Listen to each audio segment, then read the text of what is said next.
Alright, Shalom. First and foremost, before I get started, give all praise, honor, and glory to Yahweh Bahashem, Yahweh Shai Bahashem, Rakah Hakwadash. Double honors to the man that taught me the 100% truth, the elders of Paul's great millstone, who rule well, teach well with sound doctrine.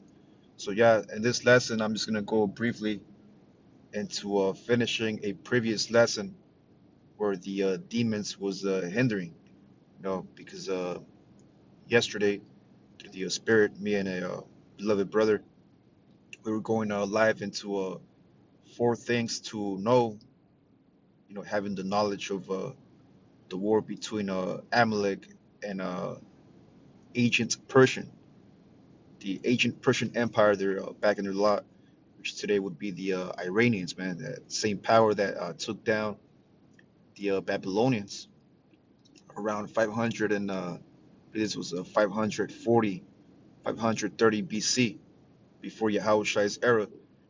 So we went into the three things. Um, And what I want to do, I want to go into the last one, which we brought these precepts. Well, one of them was many civilians have been caught in the crossfire. So we went into how um, same thing that's going on in the Middle East, man. That's going to be the end game here in Babylon. It's going to be a lot of casualties.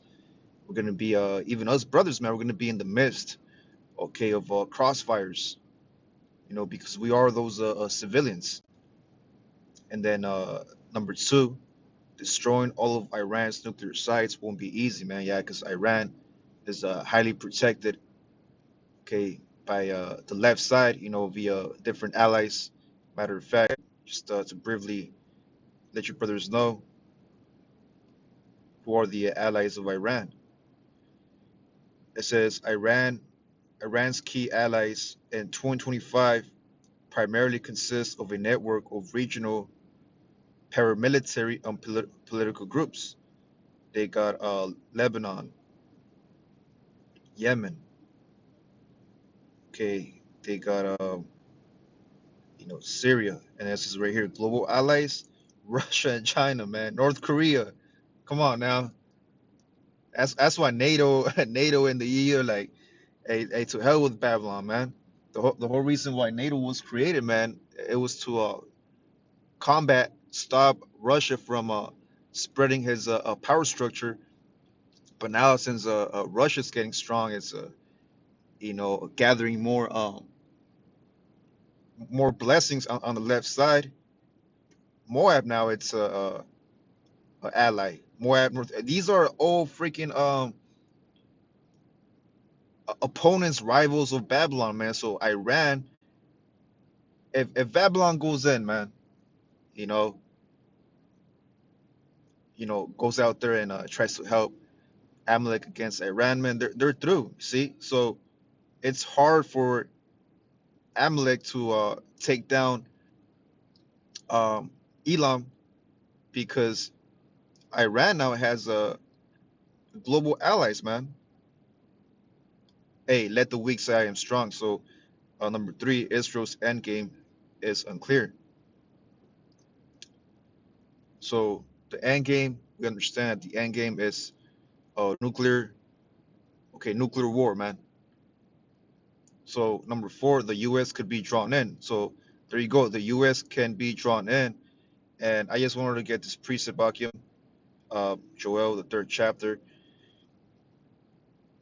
in the first verse. For behold, in those days and in that time. So this is a future prophecy. In those days and that time, the Lord has already set up a season, okay, a timeline where he's going to bring the captivity of Judah and Jerusalem. Judah, southern kingdom brothers, and Jerusalem. When you read different contexts in the scriptures, Jerusalem at times can symbolize, okay, all Israel, and sometimes it could symbolize a northern kingdom or just southern kingdom, vice versa. And Jerusalem in this context is symbolic to the elect, okay, the northern kingdom as well. Okay, the people of the Lord, southern and northern kingdom. Judah and Jerusalem, these are two, okay, names that coexist with each other. That represents the 12 tribes.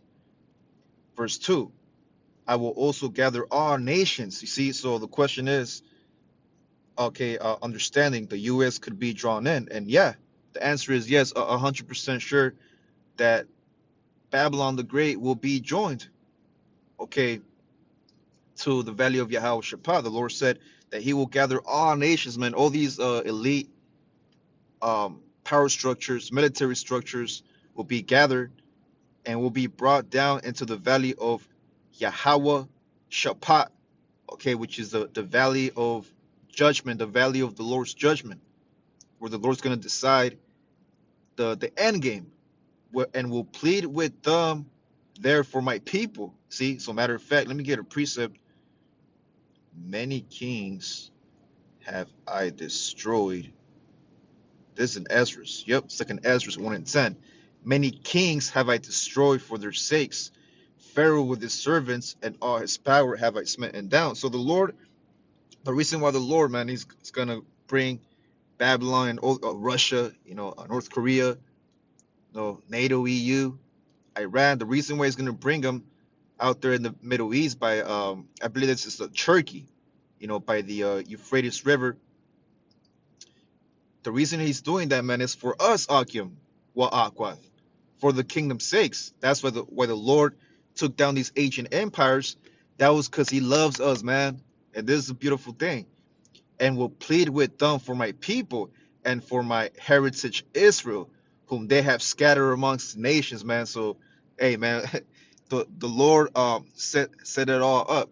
The Lord set it up where he would make us go off, you know, put us in captivity, and then these other nations, okay, treating us some type of way, and which, when you go into the different history, you had Elam. There was a Elam kings, different kings of the heathen who treated us right, man. Okay, but then again, there's a balance. There's kings, in the ancient empires that treated Israel horribly, man, and that's why the Lord's gonna remember how we were treated, and He's gonna set these nations up, especially Babylon, man. Amalek. Okay, the scripture says, remember what Amalek did when you were coming out of Egypt, how he received you, okay, with bad service. See, hey, what happens when you have bad service, man? Hey, you shut that shit down, man. You go to a restaurant, and the reason you go to a restaurant is to have that experience, that experience you could remember, and you could talk about, man. You could give them a 5 star. You get treated right, by the host. You walk in, you sit down, you have a seat. Here's your water. Here's your plate, your spoon, your utensils. But when you get a 5 star, right? But you walk into a Edomite restaurant with a negative, no stars whatsoever. The hostess has an attitude, and the food is all fucking. You order a well done steak, and they give you a raw steak. See, that's horrible service, man. That's what Amalek pretty much has done to our people. See, and not just Amalek, but the different nations, man. They might have not done some type of bad service, but in modern day times, the service of how they look down on our people. That whole thing of, you get a scam likely call. It's start trying to fuck with your email, shutting down your YouTube channel, overcharging you. These are examples of how we were spiritually scattered. See, but physically we were scattered amongst the nations. Organ trafficking. Being sold at the black market. Okay, getting kidnapped, missing Israelites, and parted my land.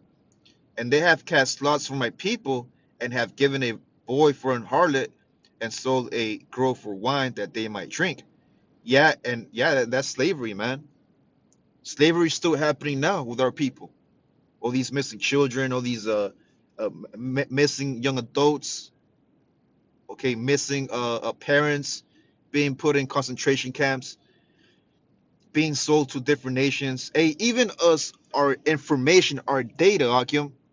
You go to these different Walmarts, you go to fucking O'Reilly Auto Parts, you go to Carts Jr., you go to Chase, and they ask you for hey, what was your number, right? You're out there, oh, okay, I'll give 'em my number. Okay, oh, what's your email? Oh, would you like to donate an extra $2? All that shit's data, man. They're trying to sell your info. That's another example of being sold out. See, that's how these nations profit out of the blood, sweat, and tears of the Israelites, man. That's what the Lord is gonna destroy these nations in the valley of Yahushua, man. Yeah, and what have you to do with me, O Tyre and Zidon, and all the coasts of Palestine? Will you render me a recompense? And if you recompense me swiftly and speedily, will I return your recompense upon your own head? Because you have taken my silver and my gold. Silver, that's northern kingdom. Gold, that's the southern kingdom, man. And have carried into your temples my goodly pleasant things. You see, this is both southern and northern kingdom, man. These nations have stolen, okay, the possession of the Lord's possessions, man. His earrings, his jewelry, his gold necklace, his gold ring. See, the children of Judah and the children of Jerusalem have ye sold unto the Grecians, that ye might remove them far from their border. Behold, I will raise them out of the place whither you have sold them, and will return your recompense upon your own head. See, so man, the Lord, Babylon's gonna be drawn into war, man, for our sakes. Just 2 weeks ago, man, there was protests, a lot of bullshit going on with our people looking, these nations looking down on us. You see, and the Lord saw that. He remembered. He's like, I'm about to put you motherfuckers. I'm about to throw a fucking different missiles in with against Amalek, show you my power, man. Of not what not to do to my people. Don't fuck with my people, man. And the Lord said, touch not my anointed, and do my prophets no harm. That also goes into touching brothers' families, man. So the Lord's gonna have to plead. But yeah, I just wanted to bring that out. Just a quick lesson. Finishing a lesson. Demons was hindering. Down to say shalom.